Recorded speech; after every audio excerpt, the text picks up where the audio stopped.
Hi everyone, welcome back to PC Error Detective. Today I'm going to show you how to change font in Adobe Acrobat so you can easily customize your PDF text. Step 1. Start by opening your PDF file in Adobe Acrobat.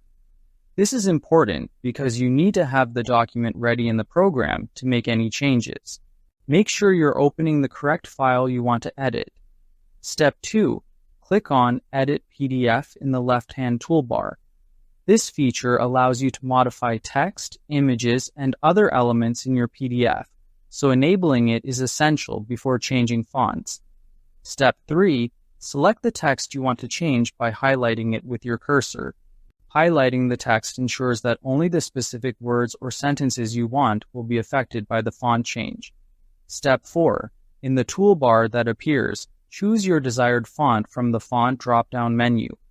This toolbar shows all the available fonts and formatting options, allowing you to pick the style that best fits your document. Step 5. Don't forget to save your PDF by clicking File, and then Save. Saving applies all your changes permanently, so your new font will appear whenever you open the document. Thank you for watching. And don't forget to subscribe to PC Error Detective for more helpful tutorials.